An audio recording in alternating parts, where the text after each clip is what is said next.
Once upon a time, there was a girl called Arabella, who could not use a spinning wheel.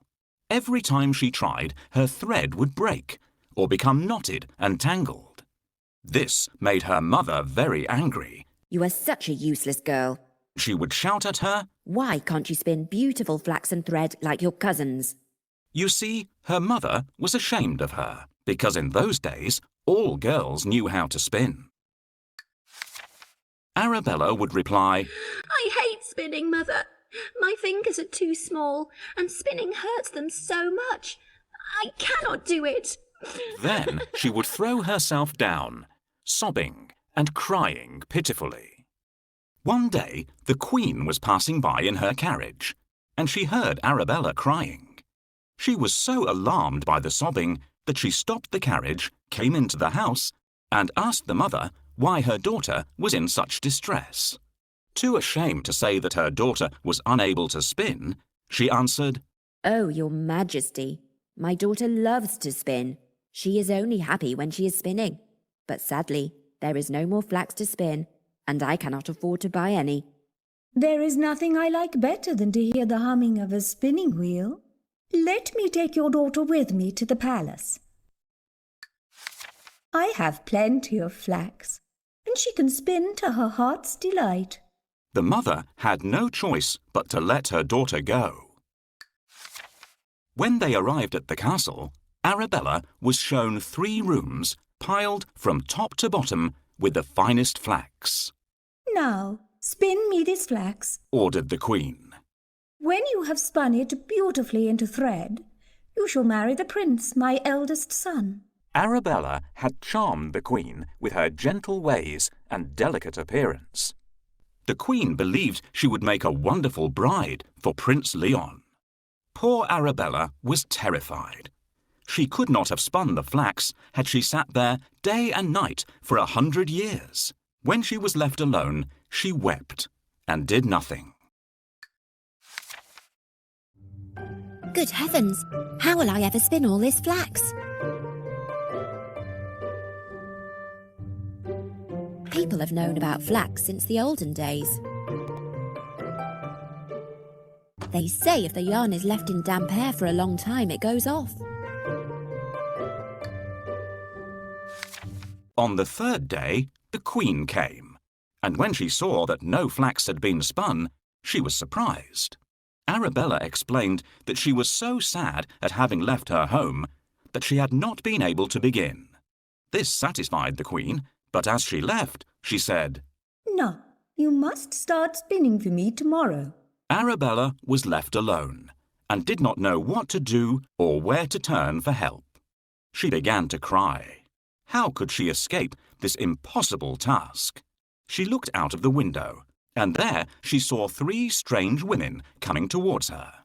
The first one had a big, broad, flat foot. The second one had a large lower lip that hung down to her chin. The third one had a flat, fat thumb. The 3 women looked up at the frightened and tearful Arabella and asked her what was the matter. Arabella told them what had happened. They offered to help her. "If you will call us your cousins," they said, "we will spin all the flax for you." "But you must promise to call us your cousins, not be ashamed of us, and invite us to sit at your wedding table." "With all my heart," she answered. "Please come in and start right away." Arabella led them to the first room filled with flax. The 3 women sat down at the spinning wheel and set about their spinning. Arabella was amazed at how fast they worked. The first one pulled the thread and pedalled the wheel with her big, broad, flat foot. The second one licked the thread with her large lower lip, and the third twisted and pressed it with her flat, fat thumb. Soon they had spun all the flax into beautiful, fine, flaxen thread. Then they began work on the second room, which was very soon empty. And finally, so was the third. When the job was done, the 3 strange women said goodbye.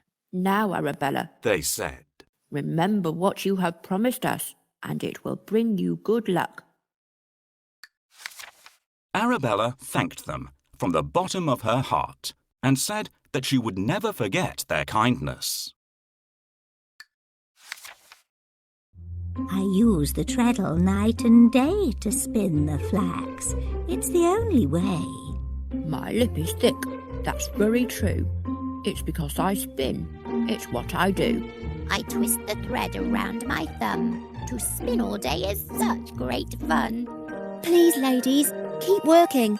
There's not much time. Don't worry, my beauty. We'll get the job done in time. Don't worry, young lady. Spinning is no trouble at all for us. I hope you won't forget to invite us to your wedding, my dear.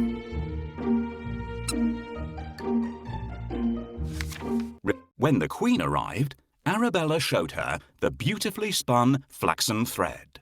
The Queen was overjoyed and praised her for her fine work. Arabella was then introduced to Prince Leon, and they immediately fell in love.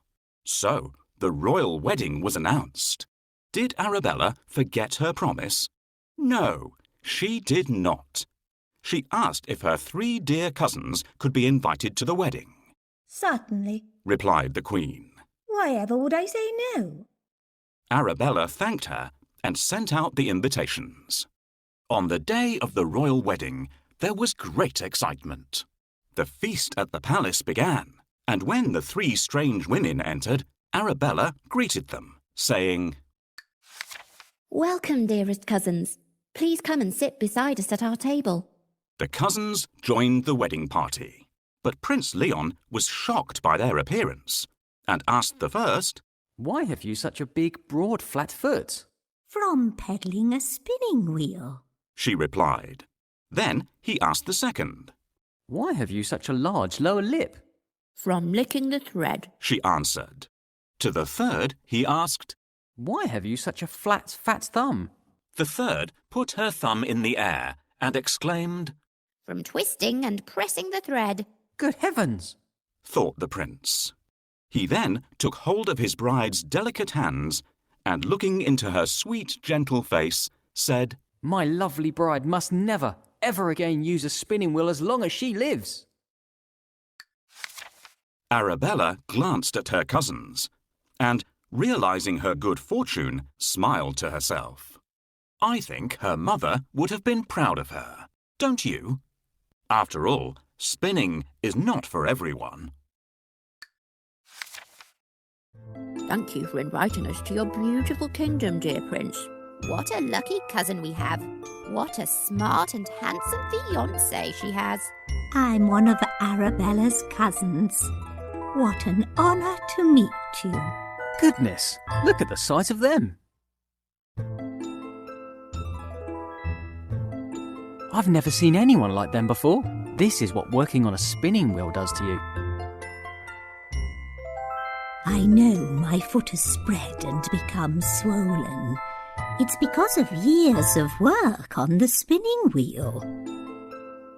You must keep your fiancé away from the spinning wheel. I see you're amazed by the sight of us.